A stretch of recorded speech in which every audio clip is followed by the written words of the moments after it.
నమస్తే విశ్లేషణాత్మక వార్తల సమాహారం శ్రీకాంత్ కేబుల్ వి న్యూస్ కి స్వాగతం. నేను జయ బులెటిన్ ముందుగా హెడ్లైన్స్. నామినేషన్ల ప్రక్రియను వివరించిన జిల్లా ఎన్నికల అధికారి మరియు కలెక్టర్ వినయ్ చంద్.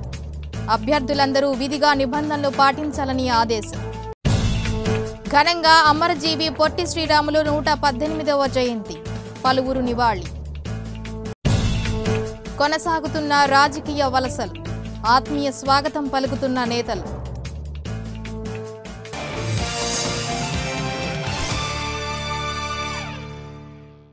వివరాలకెళ్తే సార్వత్రిక ఎన్నికల నామినేషన్లు ఈ నెల 18 నుంచి నిబంధనల ప్రకారం మొదలవుతాయని కలెక్టర్ వినయ్ చంద్ తెలిపారు.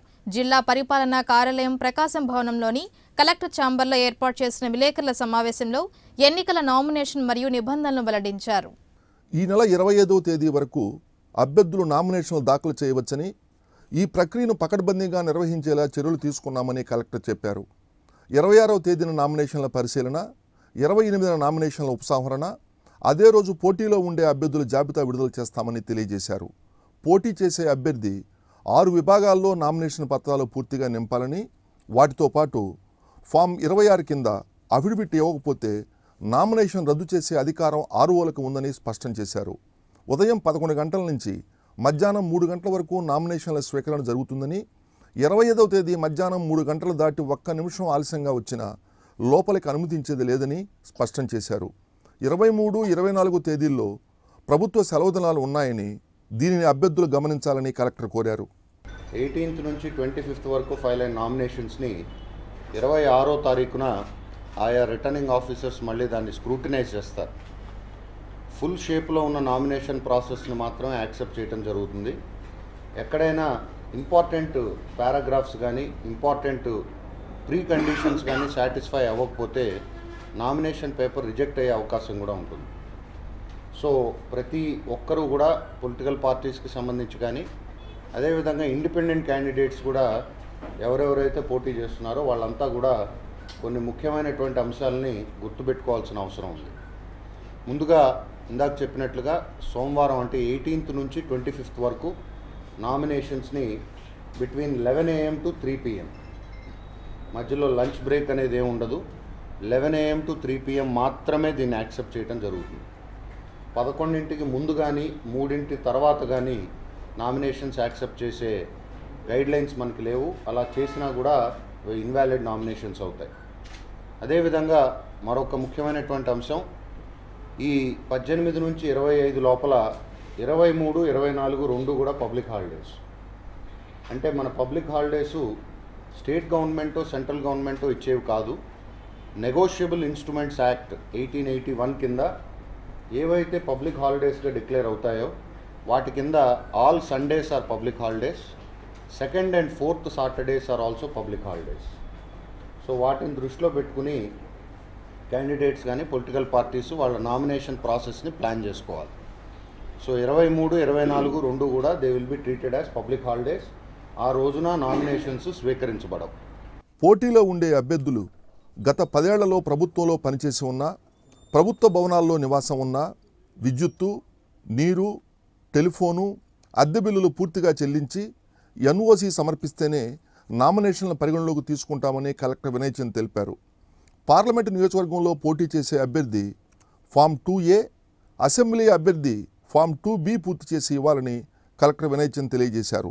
నామినేషన్లు దాఖలు చేసేందుకు వచ్చేవారిని ఎన్నికల అధికారి కార్యాలయాల వద్ద 100 మీటర్ల పరిధిలోనే నిలిపివేయడం జరుగుతుందని అన్నారు. అభ్యర్థికి సంబంధించి 3 వాహనాలను మాత్రమే అనుమతిస్తామని, ఎన్నికల అధికారి వద్దకు అభ్యర్థితో పాటు 4 మాత్రమే ఎన్నికల అధికారి ఛాంబర్లోకి అనుమతిస్తామని తెలియజేశారు. ప్రతి క్యాండిడేట్ను కూడా రిటర్నింగ్ ఆఫీసర్ ఇచ్చే అడ్రస్లో 100 మీటర్స్ పెరిఫరీ ఉంటుంది. ఈ 100 మీటర్స్ పెరిఫరీ అక్కడ మనం బ్యారికేడ్ కానీ బౌండరీ కానీ ఏర్పాటు చేయడం జరుగుతుంది. ఈ 100 మీటర్స్ పెరిఫరల్ లోపలికి మాత్రం only 3 vehicles will be allowed. Only 3 vehicles will be allowed within the 100 metres periphery of the returning officers official place of receiving nominations.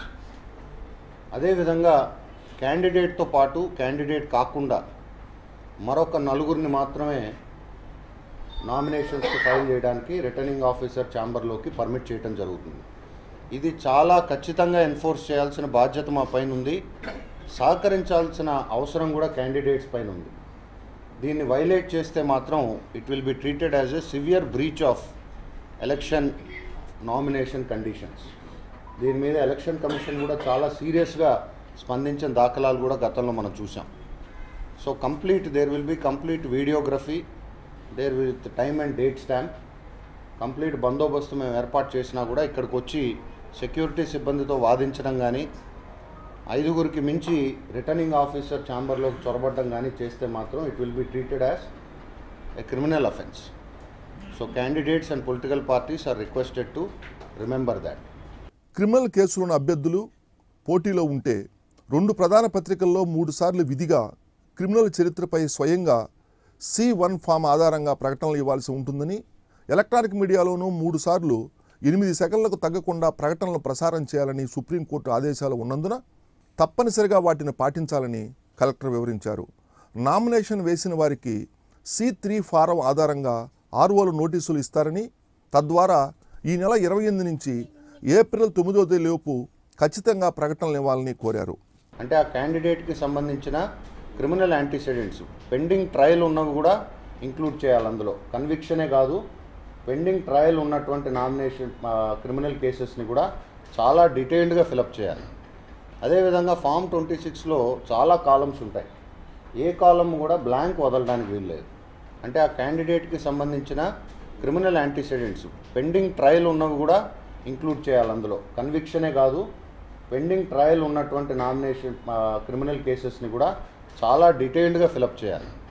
అదేవిధంగా ఫామ్ 26లో చాలా కాలమ్స్ ఉంటాయి. ఏ కాలమ్ కూడా బ్లాంక్ వదలడానికి వీల్లేదు. ఇన్ఫర్మేషన్ ఉంటే రాయాలి, లేకపోతే నాట్ అప్లికబుల్ అని ఖచ్చితంగా పెట్టాలి.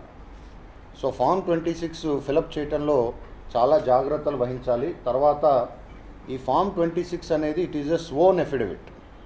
స్వోన్ ఎఫిడవిట్ అంటే నోటరీ పబ్లిక్ దగ్గర కానీ, ఓత్ కమిషనర్ దగ్గర కానీ, జ్యుడిషియల్ మ్యాజిస్ట్రేట్ దగ్గర ఇది కంపల్సరీగా ప్రతి పేజు క్యాండిడేటు సంతకం చేయాలి, ప్రతి పేజు అటెస్టేషన్ కూడా కంపల్సరీ. సో ఇది క్యాండిడేట్స్ పొలిటికల్ పార్టీస్ కూడా చాలా జాగ్రత్తగా ఈ ఫామ్ 26ని ఫిలప్ చేయవలసిందిగా మీ ద్వారా కోరుతున్నాం. తర్వాత this will be in a stamp paper, 10 rupees నుంచి 100 రూపీస్ వరకు స్టాంప్ పేపర్ మీదే నోటరైజ్డ్ ఫామ్లో దీన్ని మాకు సబ్మిట్ చేయవలసిన అవసరం ఉంది. నామినేషన్ల ప్రక్రియలో మార్పులు వచ్చినట్టు కలెక్టర్ వివరించారు. ఫామ్ 26 పూర్తిగా నోటరీ చేయాలని, తదుపరి జ్యుడిషియల్ మేజిస్ట్రేట్ వద్ద అనుమతి పత్రం తీసుకొని సమర్పించాల్సి ఉంటుందన్నారు. అభ్యర్థులకు వారు పోటీ చేసే నియోజకవర్గంలో ఓటు లేకపోతే ఏ నియోజకవర్గంలో ఓటు ఉందో అక్కడ నుంచి RO ద్వారా ధృవీకరణ పత్రాలు పొందాలని సూచించారు. రాజకీయ పార్టీల తరఫున పోటీ చేసే అభ్యర్థులు ఫామ్ ఏ, ఫామ్ బిని 25వ తేదీ మధ్యాహ్నం 3 గంటలలోపు ఖచ్చితంగా సమర్పించాల్సి ఉంటుందని చెప్పారు. ఫామ్ 8 కింద అభ్యర్థి పూర్తి చిరునామా వివరాలు సమర్పించాలని, నామినేషన్ ముందు రోజే అభ్యర్థి తమ ఏజెంట్తో కలిసి బ్యాంకు ఖాతా తెరవాలని, ఆ ఖాతా నుంచి ఎన్నికలకు సంబంధించి బ్యాంకు లావాదేవీలు, నగదును వెచ్చించాల్సి ఉందని స్పష్టం చేశారు. సమావేశంలో joint collector Nagalakshmi, DRO Venkata Subbaiah, DWAMA PD Venkateswarlu పాల్గొన్నారు. క్యాండిడేట్స్ అందరూ కూడా they will have to file and affidavit in form 26. Form 26 కింద ప్రతి క్యాండిడేట్ కూడా నామినేషన్ పేపర్లు తెలుగులో ఇంగ్లీష్లో 2 ఉంటాయి. ఎవరికి నచ్చిన దాంట్లో వాళ్ళు ఫైల్ చేయొచ్చు. Form 26 affidavit is the most important document. అంటే ఫామ్ 26 లేకపోతే మాత్రం 3ంటికి last day for filing of nominations రోజు లోపల మనకి ఫామ్ 26 ఫైల్ చేయకపోతే nomination paper will be rejected. So form 26 affidavit అనేది చాలా ముఖ్యమైనటువంటి విషయం. ఈ ఫామ్ 26 కూడా మీడియా ద్వారా క్యాండిడేట్స్కి, పొలిటికల్ పార్టీస్కి తెలియజేసేది ఏంటంటే ఈ సంవత్సరం ఇది కంప్లీట్గా మాడిఫై చేశారు. లాస్ట్ ఎలక్షన్స్కి ఈ ఎలక్షన్స్కి ఫామ్ 26 కొంత రివైజ్ అయింది. ఎందుకంటే ఇటీవల వచ్చినటువంటి సుప్రీంకోర్టు జడ్జిమెంట్ ప్రకారం ఈ ఫామ్ 26లో కొన్ని మార్పులు చేర్పులు పొందుపరచడం జరిగింది. సో కంపల్సరీగా రివైజ్డ్ ఫామ్స్నే క్యాండిడేట్స్ తీసుకోవాలి. పాత ఫామ్ 26లో ఫైల్ చేసినా కూడా క్యాండిడేట్ నామినేషన్ రిజెక్ట్ అయ్యే అవకాశం ఉంటుంది. ఒకవేళ క్యాండిడేట్ ఇక్కడ లేకపోయినా అతను ఇంకెక్కడైనా సరే ఓత్ తీసుకున్నా ఈ సర్టిఫికేట్ ఒరిజినల్ కాపీ మాకు ఫైల్ చేయవలసి ఉంటుంది. అదేవిధంగా డిపాజిట్ అమౌంట్ గతంలో నేను చెప్పినట్టుగా పార్లమెంట్కి 25,000 అండ్ అసెంబ్లీకి 10,000 రూపాయలు, ఎస్సీ క్యాండిడేట్స్కి ఎస్సీ ఎస్టీస్కి this is half of the amount, అంటే 12,500 5,000 రూపాయలు. సో ఈ డిపాజిట్ అమౌంట్ నామినేషన్ పేపర్కి ముందే చెల్లించాలి. సో నార్మల్గా క్యాండిడేట్స్ మా దగ్గరికి వచ్చినప్పుడే ఇక్కడే ముందు డబ్బు కట్టినాకే నామినేషన్ తీసుకోవటం జరుగుతుంది. వైఎస్ఆర్ కాంగ్రెస్ పార్టీ అధికారంలోనికి వచ్చిన వెంటనే ఒంగోలులో పొట్టి శ్రీరాములు కాంస్య విగ్రహాన్ని ఏర్పాటు చేస్తామని ప్రకాశం జిల్లా వైకాపా జిల్లా అధ్యక్షులు బాలినేని శ్రీనివాసరెడ్డి హామీ ఇచ్చారు. ఆర్యవేసుల ఆరాధ్య దైవం పొట్టి శ్రీరాములు జయంతిని పురస్కరించుకొని ఒంగోలు మండల ఆర్యవేశ సంఘం ఆధ్వర్యంలో సివిఎన్ రీడింగ్ రూమ్ వద్ద గల పొట్టి శ్రీరాములు విగ్రహానికి బాలినేని శ్రీనివాసరెడ్డి పూలమాలు వేసి నివాళులర్పించారు. తమ ప్రభుత్వం అధికారంలోకి వచ్చాక నవంబర్ 1న సెలవు దినంగా ప్రకటిస్తామన్నారు. ఈ కార్యక్రమంలో ఆర్యవైశ్య నాయకులు కుప్పం ప్రసాద్, వేమూరు బుజ్జి, మిరియాల కృష్ణ, ఎన్వీఆర్ బాలుతో పాటు వైకాపా నాయకులు, కార్యకర్తలు పాల్గొన్నారు.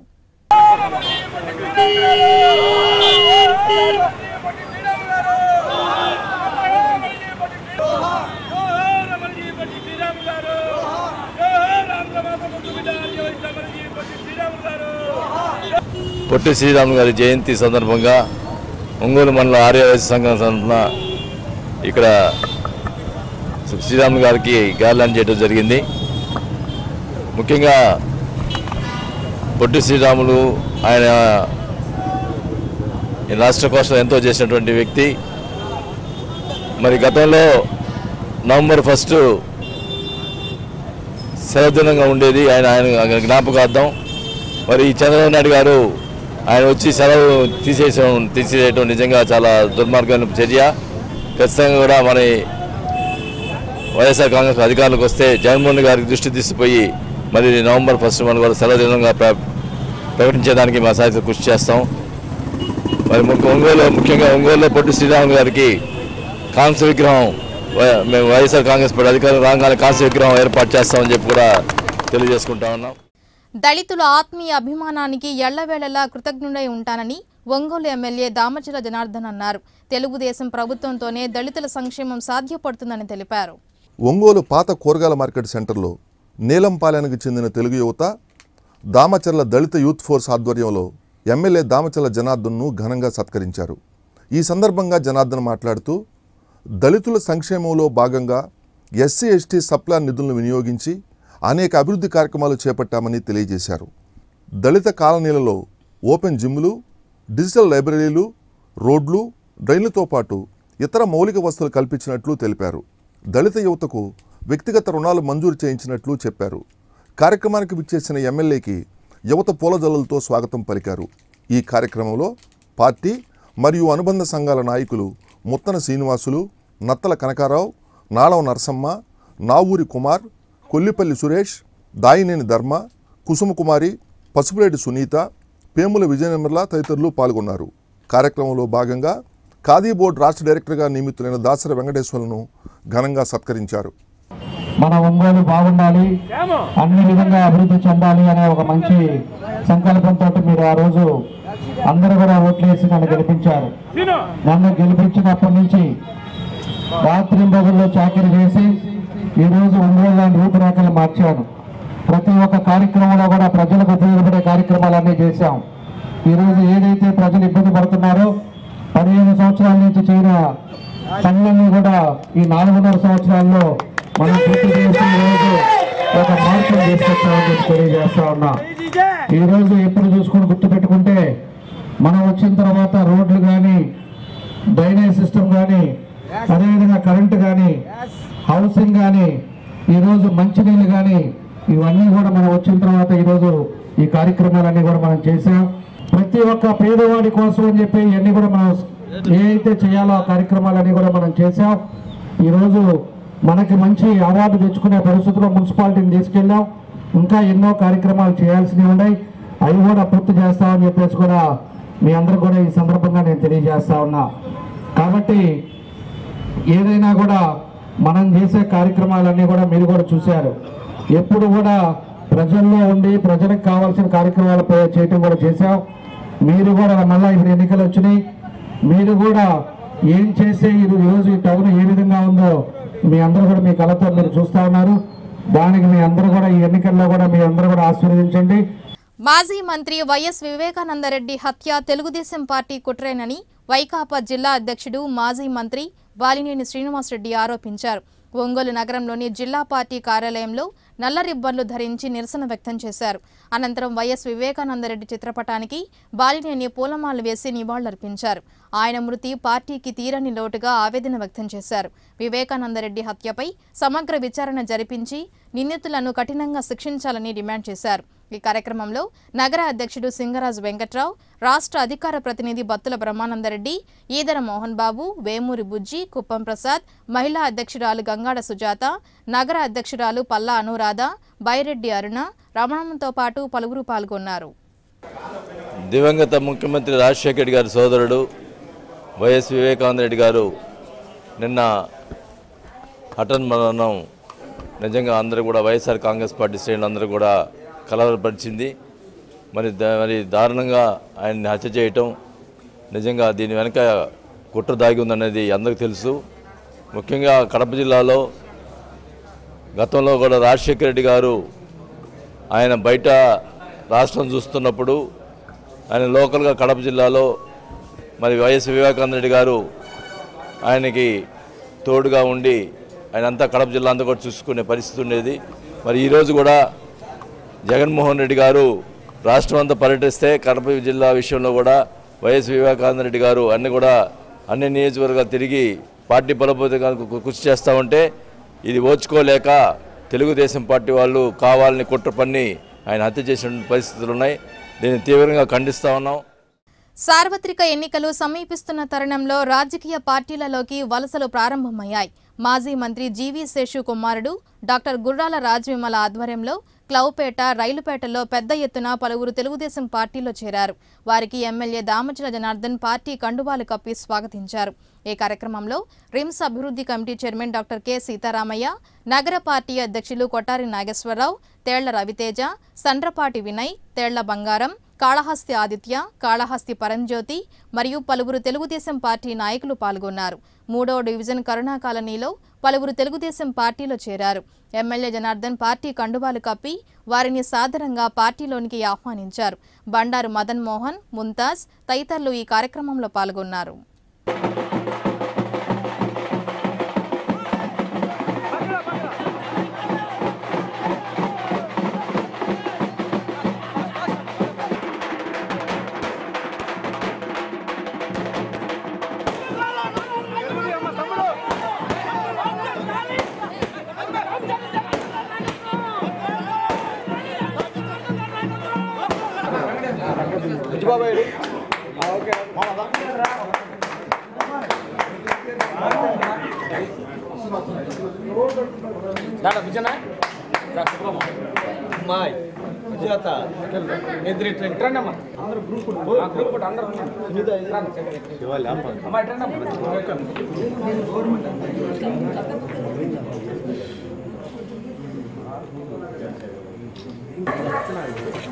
ఓకే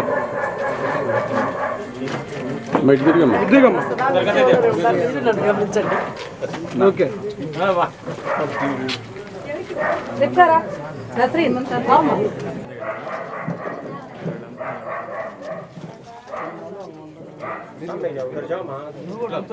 4.5 సంవత్సరం, ఈ 5 సంవత్సరాల్లో మీకు అందుబాటులో ఉంది ఎవరు, మీకు పనిచేస్తుంది ఎవరు, ఈరోజు మార్పు ఏ విధంగా టౌన్ను తీసుకొచ్చామో, నియోజకవర్గాన్ని ఏ విధంగా తీసుకొచ్చామో ఇవన్నీ కూడా మీరు గుర్తుపెట్టుకోండి. ఈరోజు ఎన్నికలప్పుడు చెప్తాడు, అంతకుముందు ఎన్నికలప్పుడు ఎంఆర్ఓను కూడా తీసుకొచ్చి ఇంట్లో కూర్చోబెట్టుకొని ఒక్కో పట్టాన్ని 4గురికి ఇచ్చారు. అట్లా 8,000 పట్టాలు అమ్మారు. ఈ రోజుగా 8,000 పట్టాలు కూడా అట్లానే ఆగిపోయి ఉన్నాయి. ఒకడు పోయి ఇల్లు కట్టుకోకపోతే ఇంకోటి వస్తాడు, ఇదిగో నాది అని చెప్పి. మళ్ళీ వాళ్ళిద్దరు సరే అడ్జస్ట్ అయిపోయి, సరే నువ్వు పైన కింద కట్టుకో, మన ఇద్దరు ఎట్టో ఒకటి అడ్జస్ట్ చేసుకుందామంటే మూడో వాడు వస్తాడు, నాది ఉంది ఇది అని చెప్పి. అట్లా ఒక దాని మీదే 4గురికి ఇచ్చి మబ్బి పెట్టి ఎన్నికల టైంలో చేసే పిచ్చి పనులు, పిచ్చి కథ అది వాళ్ళకే చెల్తుంది. మనం చెప్పింది ఏం చెప్పామో, ఏం చేయాలో అదే చేసాం, చెప్పిందే చేసాం. ఎన్నికలప్పుడు ఏదైతే నేను వాగ్దానం చేశానో దాన్నే చేసాం. ఈసారి ఏం చేయాలో కూడా రేపు మేనిఫెస్టోలో అది కూడా పెడతాం. మీకు ఇంటికి వచ్చినప్పుడు ప్రతి ఇంటికి కూడా పాంప్లెట్ పంపించేటప్పుడు దాంట్లో నేను ఈసారి వస్తే ఏం చేస్తామో కూడా దాంట్లో కూడా పెడతాం.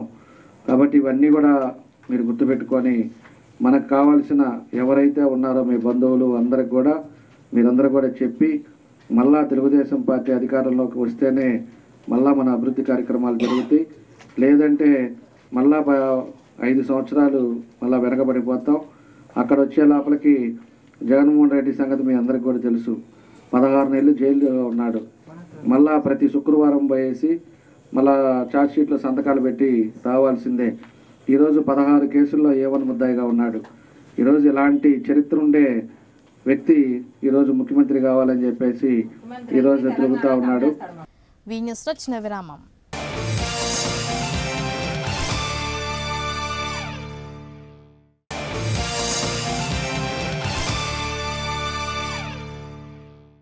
వి న్యూస్కి తిరిగి స్వాగతం.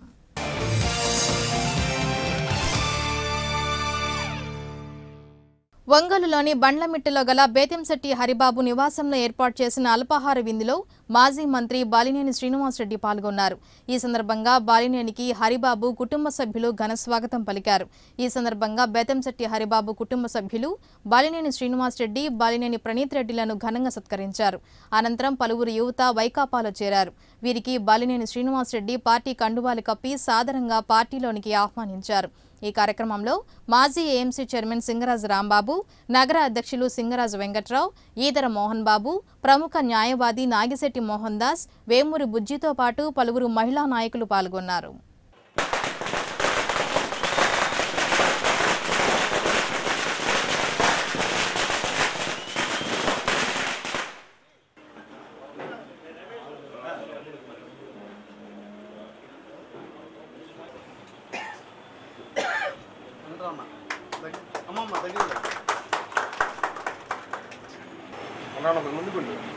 అన్న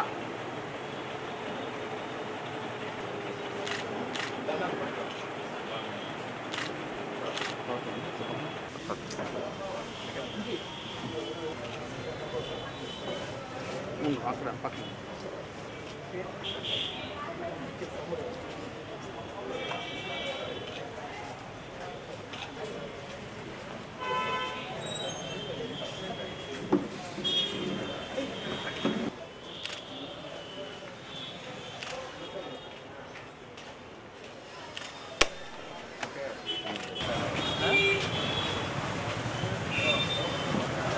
ప్రత్యేక భాషా ప్రయోక్త ఆంధ్ర రాష్ట్రం కొరకు తమ ప్రాణాలను తృణప్రాయంగా భావించి 58 రోజుల పాటు ఆమరణ నిరాహార దీక్ష చేపట్టి అసువులు బాసిన కీర్తిశేషులు పొట్టి శ్రీరాముల వారి 118వ జయంతి ఘనంగా నిర్వహించారు.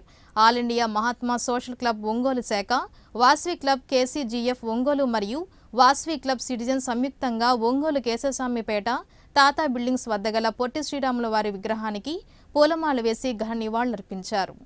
ఈ కార్యక్రమంలో వాసవి గురు గార్లపాటి బ్రహ్మానందం, రీజియన్ చైర్మన్ తుమ్మపూడి బుచ్చిబాబు, జిల్లా సంయుక్త కార్యదర్శి నేరళ్ల శ్రీనివాసరావు, క్లబ్ అధ్యక్షులు కేఎన్వి శివనారాయణ, మద్దాలి సురేష్, కార్యదర్శి చలువాది గోవిందరాజులు, బొమ్మిశెట్టి కౌశిక్, కోశాధికారి Chamarthi Ravichandra, zone chairman Vakkalagadda Padmaja, Koduri Srinivasarao, senior సభ్యులు జిల్లా కనకయ్య, బియ్యపు శంకర్రావు, నంబూరి సత్యం, గాదెంశెట్టి సాయి మరియు రాధారమణ గుప్తా, జంధ్యం తదితరులు సభ్యులు పాల్గొన్నారు. ఆమరణ నిరాహార దీక్ష చేసినటువంటి పొట్టి శ్రీరాములు గారి 118వ జయంతి ఉత్సవాలని మేము వాసవి క్లబ్స్ తరపున Vasavi club KCGF youth, Vasavi club Ongole citizens మరియు all India Mahatma social club Ongole శాఖ ఆధ్వర్యంలో నేడు తాతా బిల్డింగ్స్ వద్ద పూజ్య పొట్టి శ్రీరాములు గారి జయంతి విగ్రహానికి పూలమాలంకృతం చేసి వారు చేసిన సేవలను మేము స్మరణకు తెచ్చుకుంటూ వారికి జోహార్లు అర్పిస్తున్నాము. గత సంవత్సరంలో మేము ప్రభుత్వానికి విజ్ఞప్తి చేశాము. ఏంటంటే మన పొట్టి శ్రీరాముల జయంతి వర్ధంతుల్ని ప్రభుత్వ పరంగా మేము నిర్వహించమని. దానికి కూడా ప్రభుత్వం స్పందించి ఒక జీవోని రిలీజ్ చేసింది. ఆ జీవో ప్రకారంగా ప్రభుత్వం కార్యక్రమాలు చేస్తాయని మేము అనుకున్నాము. కానీ అంతలో ఎన్నికల కోడ్ వల్ల వారు నిర్వహించట్లేదని మేము భావిస్తున్నాము. ఆంధ్ర రాష్ట్రం కోసం 58 రోజులు నిరాహార దీక్ష చేసి ఆంధ్ర రాష్ట్రానికి స్వయం ప్రతిపత్తిని సాధించినటువంటి మన పొట్టి శ్రీరాములు గారి జయంతిని ఎంతో ఘనంగా నిర్వహించుకుంటున్నాము.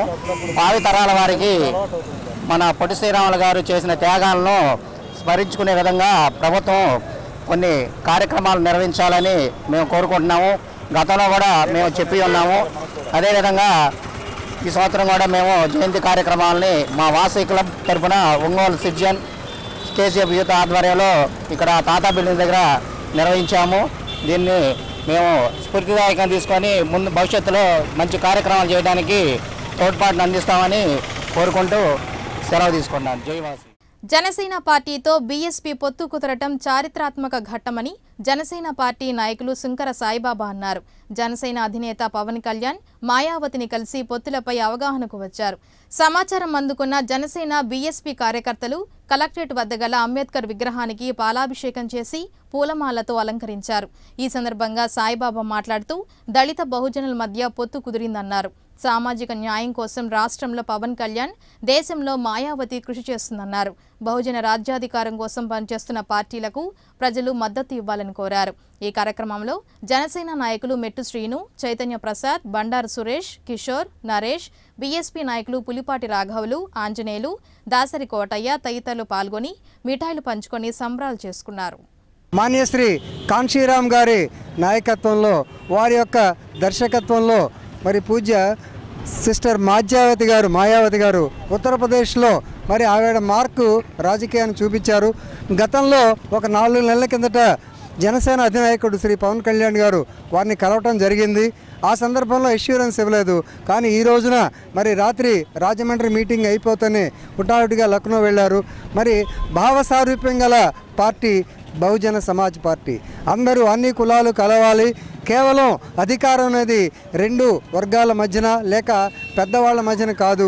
దళితులు లేకపోతే కింద బహుజనులు కూడా అందరికీ కూడా అధికారం రావాలి అన్న ఉద్దేశంతో మరి మా జనసేన అధినాయకుడు పవన్ కళ్యాణ్ గారు శ్రీమతి మాయావతి గారిని కలవటం, వారిద్దరి పొత్తు, ఇది చాలా చారిత్రాత్మకమైన సంఘటన.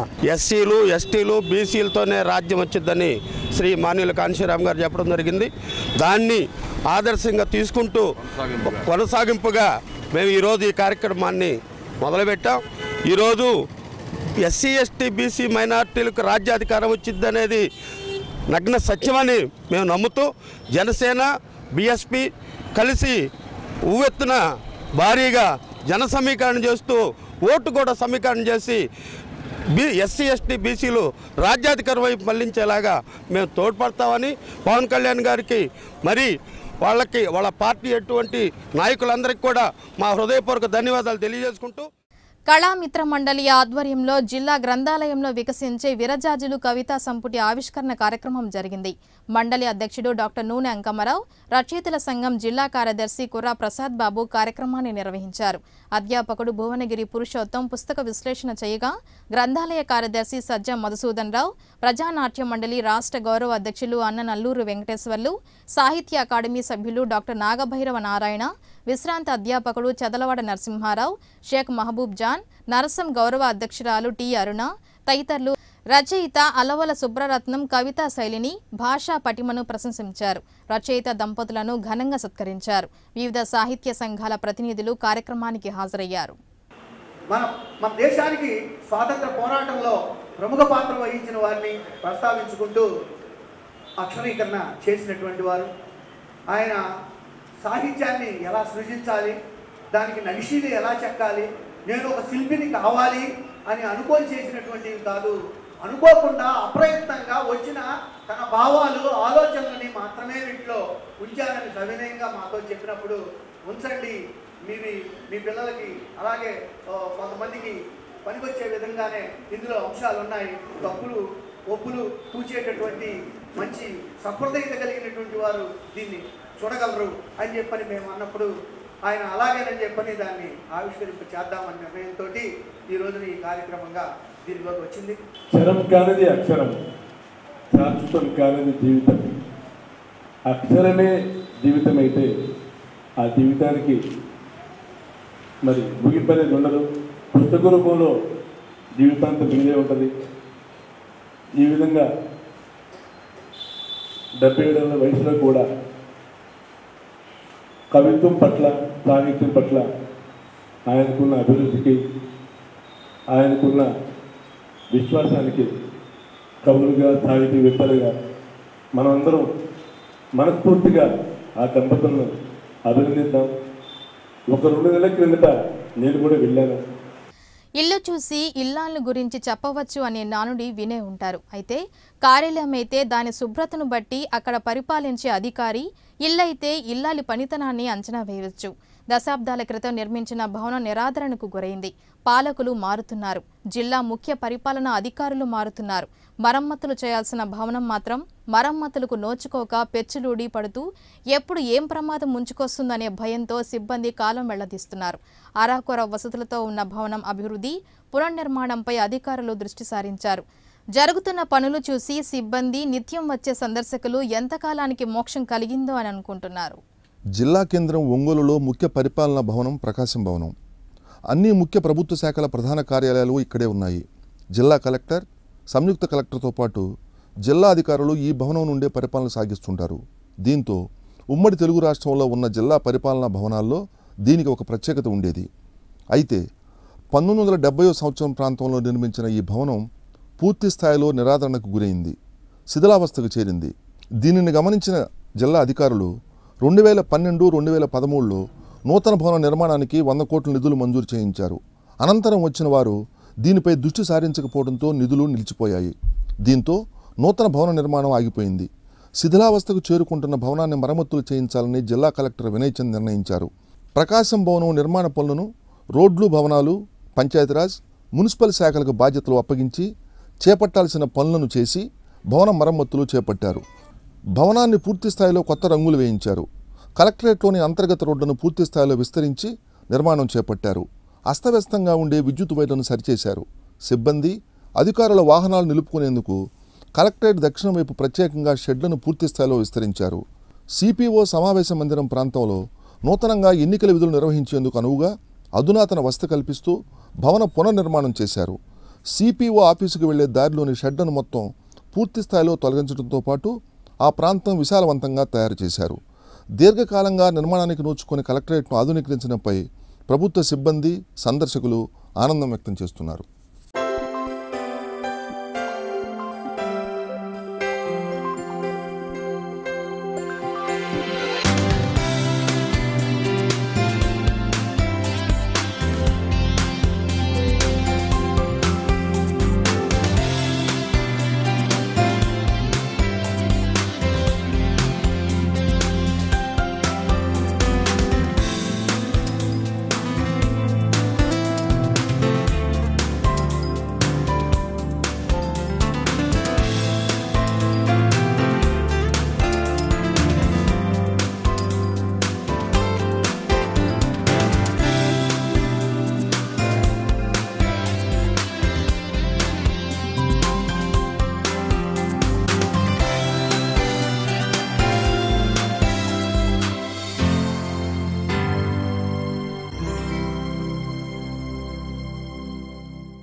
చిరంజీవి వెంకట సాయి అక్షిత్ జన్మదినం సందర్భంగా ఒంగోలులోని హౌసింగ్ బోర్డులో గల బొమ్మరిల్లు ఆశ్రమంలో చిన్నారులకు అన్నదాన కార్యక్రమం నిర్వహించారు. తన కుమారుడు జన్మదినం పురస్కరించుకొని ప్రతి సంవత్సరం సేవా కార్యక్రమాలు చేపట్టడం జరుగుతుందని గొర్రె రామాంజనేయులు తెలిపారు. ప్రతి ఒక్కరూ సేవా కార్యక్రమాల పట్ల మక్కువ పెంచుకొని ఎదుటివారికి సేవ చేయాలని బొమ్మరిల్లు నిర్వాహకులు రాజలక్ష్మి తెలిపారు. ఈ కార్యక్రమంలో చిన్నారి అక్షిత్ తల్లి భారతి, కుటుంబ సభ్యులు బాలగురువయ్య, శ్రీకాంత్, రాముతో పాటు పలువురు పాల్గొన్నారు. ఈరోజు రామాంజనేయులు, భారతి వాళ్ళ బాబైనటువంటి వెంకట సాయి అక్షిత్ బర్త్డేని ఈరోజు మాకు బొమ్మరిల్లో నిర్వహించుకుంటూ ఉన్నారు. ఆ బాబుది 2వ బర్త్డే. నిజంగా ఇది మంచి కాన్సెప్ట్ తోటి వాళ్ళు మా బొమ్మరిల్లు పిల్లల దగ్గరకు వచ్చి బర్త్డే చేసుకోవటము, వీళ్ళకందరికీ కూడా ఈరోజు భోజన ఏర్పాట్లు చేయడం అనేది చాలా సంతోషించదగ్గ విషయము. ఈ చిన్నతనం నుంచి కూడా సమాజం పట్ల ఒక మంచి అవగాహనతో ఇతరులకి సహాయం చేయాలి అనేటువంటి ఒక మంచి ఆలోచనని ఆ పిల్లలకి కల్పించడంలో ఈ తల్లిదండ్రులు చాలా మంచి వాతావరణంతో ఈ కార్యక్రమాన్ని నిర్వహించారు. బొమ్మరిల్లు తరఫున వాళ్ళకందరికీ కూడా మేము ధన్యవాదాలు తెలియజేస్తున్నాము. మీలాంటి తల్లిదండ్రులు పిల్లల్ని సోషల్ కాన్సెప్ట్ తోటి పెంచవలసిన అవసరం చాలా ఉంది. మీరు చేస్తున్నటువంటి ఈ కార్యక్రమం చాలా అద్భుతమైనటువంటి కార్యక్రమం. మళ్ళీ మీకు అందరికీ మా తరఫున మీకు బాబుకి జన్మదిన శుభాకాంక్షలు తెలియజేస్తున్నాము. బీఎస్ఎన్ఎల్ కోఆపరేటివ్ సొసైటీ ఎన్నికల్లో ఎంప్లాయీస్ యూనియన్ ఘన విజయం సాధించిందని యూనియన్ నాయకుడు వెంకయ్య తెలిపారు. ఐక్య కూటమి మరియు ఎంప్లాయీస్ యూనియన్ ప్యానెల్ పోటీ పడగా ఎంప్లాయీస్ యూనియన్ ప్యానెల్ విజయం కైవసం చేసుకుంది. బీఎస్ఎన్ఎల్ కోఆపరేటివ్ పోటీలో విజయం సాధించిన అందరికీ వెంకయ్య శుభాకాంక్షలు తెలిపారు. ఎన్ని ఆటంకాలు వచ్చినప్పటికీ ఉద్యోగులు తమ ఓటు ద్వారా మద్దతు ఇచ్చి గెలిపించారన్నారు. ఉద్యోగుల ప్రయోజనాల కోసం నిరంతరం ఎంప్లాయీస్ యూనియన్ పనిచేస్తుందని తెలిపారు. ఈ కార్యక్రమంలో కొట్టు రామారావు, జి నాగేశ్వరరావు, అజీజ్, దాసరి ఏసేబుతో పాటు ఉద్యోగులు పాల్గొన్నారు. ఎవరైతే తప్పుడు ఆరోపణలు చేశారో వాళ్ళ మనస్తత్వాన్ని, వాళ్ళ యాటిట్యూడ్ని ఏమాత్రం పరిగణలో తీసుకోకుండా ఈ సొసైటీని రద్దు చేయటం, దానివల్ల దీని మొత్తం బేస్ ఎంప్లాయీస్ యూనియన్కి మళ్ళీ ఎన్నికల్లో పాల్గొనాల్సిన పరిస్థితి వచ్చింది. మేము ఖచ్చితంగా చెప్తా ఉన్నాం, బీఎస్ఎన్ ఎంప్లాయీస్ యూనియన్ నాయకత్వంలో రాబోయే రోజుల్లో సొసైటీ సభ్యులకు అందరూ కూడాను అన్ని రకాల సదుపాయాలు కలుగజేయటం, ఆర్థిక ఇబ్బందులు తీర్చడం, సంక్షేమ కార్యక్రమాల్ని ఇంకా ముందుకు తీసుకుపోవటం జరుగుతూ ఉంది.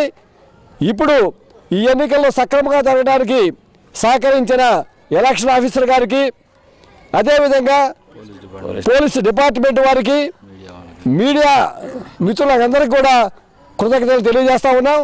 ఈ గెలిచిన 9 మంది డైరెక్టర్లందరూ కూడా విప్లవాభినందనలు తెలియజేస్తా ఉన్నాం బీఎస్ఎన్ ఎంప్లాయీస్ యూనియన్ తరఫున. ఎందుకంటే అనేక ఒడిదుడుకులకు ఎదుర్కొని, అనేక రకాల ఇబ్బందులు ఎదుర్కొని, డిపార్ట్మెంట్స్ సహకారం లేనప్పటికీ కూడా ఎదురీది ఈ ఎన్నికలు గెలవడం అనేది గొప్ప విషయంగా మేము భావిస్తూ ఉన్నాం. అందరికీ కూడా మిత్రులందరికీ కృతజ్ఞతలు తెలియజేస్తూ డైరెక్టర్లందరూ కూడా విప్లవ జయజయలు తెలియజేస్తూ ఉన్నాం. మాకు నిజంగా నైతిక విజయం. సభ్యులందరికీ కూడా మా మీద విశ్వాసం పెరిగింది, అలాగే సొసైటీ మీద విశ్వాసం పెరిగింది. కాబట్టి మేము రాబోయే కాలంలో అనేక సంక్షేమ కార్యక్రమాలు తీసుకొని సభ్యులందరికీ కూడా మంచి సుపరిపాలన అందిస్తామని చెప్పని, అలాగే మా మీద నమ్మకం చేసి అందరూ ఓట్లేసి అత్యధిక మెజార్టీతో గెలిపించిన అందరికీ కూడా మీడియా తరఫున నేను కృతజ్ఞతలు తెలియజేస్తూ ఇంతటితో విరమిస్తున్నాను. వి న్యూస్ ముగించే ముందు హెడ్లైన్స్ మరోసారి.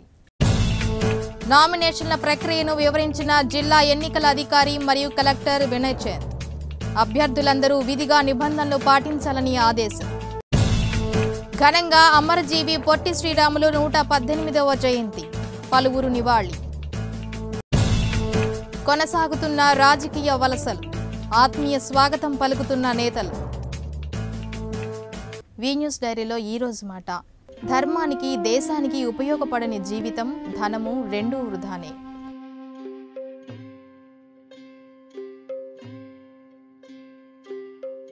ఇవి బులెటిన్ విశేషాలు. మరిన్ని వార్తలతో మరో బులెటిన్లు కలుద్దాం. కీప్ వాచింగ్ శ్రీకాంత్ కేబుల్ వి ఛానల్.